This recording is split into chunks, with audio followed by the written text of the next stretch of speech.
રક્ષાબંધનનો પવિત્ર તહેવાર આવવાને હવે માત્ર 2 જ દિવસ બાકી હતા. ગામના બજારમાં રાખડીઓની દુકાનો શણગારાઈ ગઈ હતી. બહેનો પોતાના ભાઈ માટે રાખડીઓ અને ભેટ સોગાદો ખરીદી રહી હતી. પણ દેવકીબેનના ઘરમાં રક્ષાબંધનનો કોઈ ઉત્સાહ જ નહોતો. દેવકીબેનના ચહેરા ઉપર ગુસ્સો હતો. એક દિવસ દેવકીબેને હાથમાં ફોન લીધો અને પોતાની દીકરી નિધિને ફોન કર્યો. સામેથી નિધિએ ખુશ થઈને ફોન ઉપાડ્યો અને બોલી, "માં, હું પરમ દિવસે સવારે જ આવી જઈશ. ભાઈને રાખડી બાંધીને પછી જ પાછી જઈશ." નિધિની વાત સાંભળતા જ દેવકીબેન ગુસ્સામાં બોલી ઉઠ્યા, "ખબરદાર, જો આ વખતે રક્ષાબંધનના દિવસે તે આ ઘરમાં પણ પગ મૂક્યો છે તો જો તું અહીં આવીશ તો તારા માટે હું કાયમ માટે મરી ગઈ છે એવું સમજજે." માની આવી કડવી વાતો સાંભળીને નિધિ તો જાણે સ્તબ્ધ થઈ ગઈ. એણે ધ્રુજતા અવાજે કહ્યું, "માં, તું આવું કેમ બોલે છે? રક્ષાબંધનનો તહેવાર છે, હું મારા ભાઈને રાખડી બાંધવા પણ ન આવું?" દેવકીબેન ગુસ્સે થઈને બોલ્યા, "તારો કોઈ ભાઈ નથી અને મારું કોઈ સંતાન નથી." આટલું કહીને દેવકીબેને ફોન મૂકી દીધો. દેવકીબેનનો દીકરો રાહુલ આ બધું જોઈ રહ્યો હતો. એને પોતાની બહેન માટે દુઃખ થયું. એ ધીમેથી બોલ્યો, "માં, જવા દે ને. તહેવારનો દિવસ છે અને નિધિ મારી બહેન છે, એને આવવા દે." દેવકીબેન રાહુલ સામે જોઈને બોલ્યા, "તું ચૂપ રહે. એ તારી બહેન હશે પણ હવે મારી દીકરી નથી. તને યાદ છે ને 6 મહિના પહેલાં એણે શું કર્યું હતું?" રાહુલનું માથું નીચું થઈ ગયું. 6 મહિના પહેલાં નિધિ અચાનક પોતાના પિયરમાં આવી હતી. એ ખૂબ રડતી હતી. એણે પોતાના ભાઈ રાહુલ પાસે 5 લાખ રૂપિયા માંગ્યા હતા. રાહુલે બેન ઉપર કોઈ શંકા નહોતી કરી. પોતાના ધંધા માટે બચાવેલા 5 લાખ રૂપિયા બેનને આપી દીધા હતા. પણ થોડા દિવસોમાં જ રાહુલના ધંધામાં મોટી ખોટ આવી. દુકાનમાં માલ ઓછો થઈ ગયો. લેણદારો પૈસા માગવા ઘરે આવવા લાગ્યા. ઘરમાં આર્થિક તંગી ઊભી થઈ ગઈ. દેવકીબેનને પોતાના દીકરાની આવી હાલત જોઈને નિધિ ઉપર ભારે ગુસ્સો આવ્યો. એમણે કહ્યું, "એ છોકરીને પોતાના ભાઈની કે પરિવારની કોઈ પડી જ નથી. એને જ્યારે જરૂર પડી ત્યારે પૈસા લઈ ગઈ અને હવે 6 મહિનાથી કોઈ ખબર પણ નથી પૂછતી. એણે તારું ઘર બરબાદ કરી નાખ્યું." બીજી તરફ નિધિ પોતાના સાસરે બેઠી હતી અને માની કડવી વાતો યાદ કરીને રડી રહી હતી. એણે વિચાર્યું કે માં મને સ્વાર્થી સમજે છે, પણ મેં જે કર્યું છે એનું સત્ય આજે કોઈને ખબર નથી. નિધિ ઊભી થઈ અને ઘરમાં રાખેલી એક ફાઇલ બહાર કાઢી. ફાઇલમાં અનેક કાગળો હતા. એણે ફાઇલ છાતીએ લગાવી અને મનમાં બોલી, "માં, તું ભલે મને નફરત કરે, પણ રક્ષાબંધનના દિવસે હું મારા ભાઈ પાસે જરૂર આવીશ. મારા ભાઈ ઉપર આવેલી આફત દૂર કર્યા વગર હું શાંતિથી બેસીશ નહીં." રક્ષાબંધનનો દિવસ આવ્યો. નિધિએ પોતાના ભાઈ રાહુલે મોકલાવેલી લાલ સાડી પહેરી. એણે શરીર ઉપર એક પણ ઘરેણું નહોતું પહેર્યું. હાથમાં બંગડી નહોતી, કાનમાં બુટ્ટી નહોતી, ગળામાં કોઈ હાર નહોતો, માત્ર ગળામાં મંગળસૂત્ર હતું. નિધિએ રાખડી અને કંકુ ચોખા સાથે પૂજાની થાળી તૈયાર કરી અને પોતાના પિયરના ઘર તરફ નીકળવા તૈયાર થઈ ગઈ. ઘરની બહાર એક ગાડી ઊભી હતી. ગાડી પાસે કાળા કોટમાં એક માણસ ઊભો હતો. એના હાથમાં એક ફાઇલ હતી. નિધિ એની પાસે જઈને બોલી, "સાહેબ, બધા કાગળ તૈયાર છે ને?" એ માણસે માથું હલાવીને કહ્યું, "હા બેન, બધા કાગળ તૈયાર છે. આજે તમારા ભાઈને સાચી વાતની ખબર પડશે." બંને ગાડીમાં બેઠા અને નિધિના પિયરના ઘર તરફ નીકળ્યા. થોડા સમય પછી ગાડી દેવકીબેનના ઘર આગળ આવીને ઊભી રહી. નિધિ ગાડીમાંથી નીચે ઉતરી. એની પાછળ પેલો કાળા કોટવાળો માણસ પણ ફાઇલ લઈને નીચે ઉતર્યો. નિધિએ હિંમત કરીને ઘરનો ઉંબરો ઓળંગ્યો. નિધિને ઘરમાં આવેલી જોઈને દેવકીબેનના હાથમાંથી વાસણ નીચે પડી ગયું. એમણે ગુસ્સામાં કહ્યું, "તું અહીં કેમ આવી છો? મેં તને ચોખ્ખું કહી દીધું હતું કે આ ઘરનો ઉંબરો ન ઓળંગતી." નિધિ શાંતિથી ઊભી રહી અને દેવકીબેન બોલ્યા, "નીકળી જા અહીંથી. તું મારા દીકરાનું ઘર બરબાદ કરીને હવે શું લેવા આવી છે?" નિધિએ ધીમેથી કહ્યું, "માં, હું આજે મારા ભાઈને રાખડી બાંધીને પાછી જઈશ અને આજે હું એકલી નથી આવી." આટલું કહીને નિધિ એક બાજુ ખસી ગઈ. પેલો કાળા કોટવાળો માણસ આગળ આવ્યો અને 2 હાથ જોડીને બોલ્યો, "માજી, મારું નામ મહેશભાઈ છે અને હું વકીલ છું. હું અહીં તમારી દીકરી માટે કોઈ સંપત્તિ માગવા નથી આવ્યો. હું તો તમારા દીકરાનું ઘર બચાવવાના પુરાવા લઈને આવ્યો છું."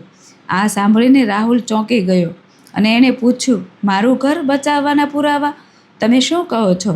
વકીલ મહેશભાઈએ પોતાની ફાઇલ ખોલી અને રાહુલ સામે કાગળો મૂકતા કહ્યું, રાહુલભાઈ, તમે જે માણસ ઉપર આંખ બંધ કરીને વિશ્વાસ કરો છો ને, એ જ માણસ તમારી સાથે દગો કરી રહ્યો છે.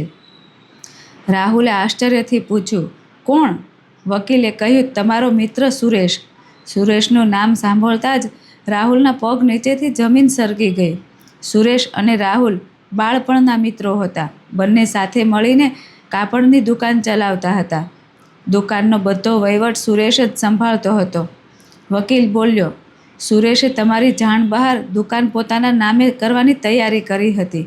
દુકાનના નામે મોટું દેવું પણ કર્યું હતું. ખોટા દસ્તાવેજો તૈયાર કરાવ્યા હતા. થોડા દિવસોમાં એ બધું પોતાના નામે કરી દેવાનો હતો અને તમને દેવામાં ડૂબાડી દેવાનો હતો. રાહુલ તો આશ્ચર્યથી નિધિની સામે જોતો રહ્યો. નિધિ બોલી, ભાઈ, 6 મહિના પહેલાં હું અહીં આવી હતી ત્યારે મને સુરેશભાઈની વાત ઉપર શંકા ગઈ હતી. મેં એમને કોઈ અજાણ્યા માણસ સાથે દુકાનના કાગળો વિશે વાત કરતા સાંભળ્યા હતા. મને ખબર પડી ગઈ કે તમારી સાથે દગો થવાનો છે. રાહુલ બોલ્યો, તો પછી તે મને કીધું કેમ નહીં? નિધિએ કહ્યું, જો હું તમને તરત જ કહી દેત તો તમે મારી વાત માનત નહીં. સુરેશ તમારો વર્ષો જૂનો મિત્ર હતો. એને ખબર પડી જાત કે એની વાત મને ખબર પડી ગઈ છે તો એ બધું સમેટીને ભાગી જાત. એટલે મેં ચૂપચાપ પુરાવા ભેગા કરવાનું શરૂ કર્યું. રાહુલે ધ્રુજતા અવાજે પૂછ્યું, પણ તે મારી પાસેથી 5 લાખ રૂપિયા શા માટે લીધા હતા? નિધિની આંખોમાં આંસુ આવી ગયા. વકીલ મહેશભાઈ બોલ્યા, એ 5 લાખ રૂપિયા મારી ફી અને કોર્ટના ખર્ચ માટે લીધા હતા. છેલ્લા 6 મહિનાથી તમારી બહેન ગુપ્ત રીતે સુરેશ સામે કાનૂની લડાઈ લડી રહી હતી. આ સાંભળીને દેવકીબેન તો એકદમ ચૂપ થઈ ગયા. જે દીકરીને એ 6 મહિનાથી સ્વાર્થી સમજતા હતા, એ તો પોતાના ભાઈનું ઘર બચાવવા માટે એકલી જ ધક્કા ખાતી હતી. મહેશભાઈએ ફાઇલમાંથી એક કાગળ કાઢ્યો અને રાહુલને આપ્યો. આ કોર્ટનો હુકમ છે. દુકાન ઉપર સુરેશનો કોઈ હક નથી. એણે બનાવેલા દસ્તાવેજો ખોટા સાબિત થયા છે. દુકાનની સંપૂર્ણ માલિકી તમારી જ રહેશે. રાહુલે કાગળ વાંચ્યો અને એની આંખોમાં આંસુ વહેવા લાગ્યા. એ દોડીને નિધિને ભેટી પડ્યો. બેન, મને માફ કરી દે. મેં તને સ્વાર્થી સમજી. તું મારા માટે આટલું બધું કરતી રહી અને મને એની ખબર પણ ન પડી.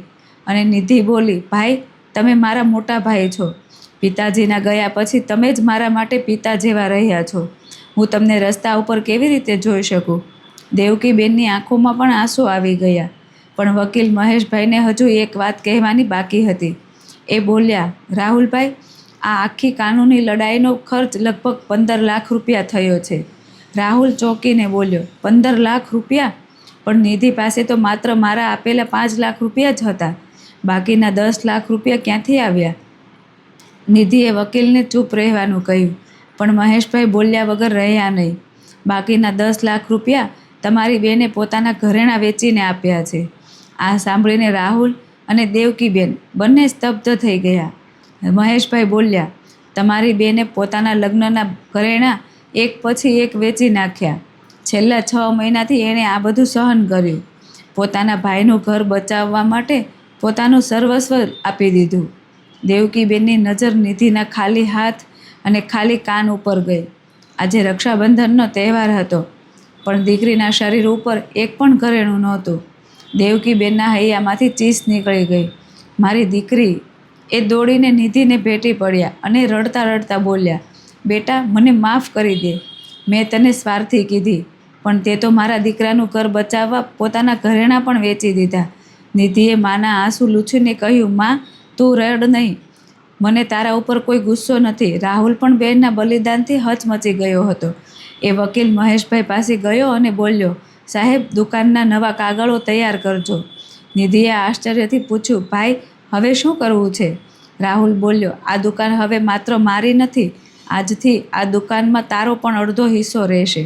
નિધિ તરત જ બોલી, ના ભાઈ, મેં આ બધું કોઈ હિસ્સા માટે નથી કર્યું. આ દુકાન તમારી મહેનતથી ઊભી થઈ છે.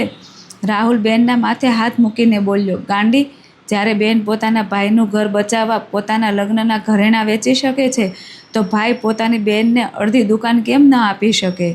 આ તારો હક છે. તું આ હક જરૂર સ્વીકારજે. નિધિની આંખોમાંથી આંસુ વહેવા લાગ્યા. એ જ વખતે દેવકીબેન પોતાના ઓરડામાં ગયા અને એક લાકડાની પેટી લઈને બહાર આવ્યા. એમણે પેટી ખોલી. પેટીમાં એમના લગ્ન સમયના સોનાના પાટલા અને એક સુંદર હાર પડ્યો હતો. દેવકીબેને વર્ષોથી એ ઘરેણાં સાચી રાખ્યા હતા. એમણે પોતાના હાથથી એ પાટલા નિધિના હાથમાં પહેરાવ્યા અને હાર એના ગળામાં પહેરાવી દીધો. નિધિ બોલી, માં આ શું કરે છે? દેવકીબેન બોલ્યા, બેટા, તે આ ઘરની આબરૂ બચાવવા પોતાના ઘરેણાં વેચી નાખ્યા.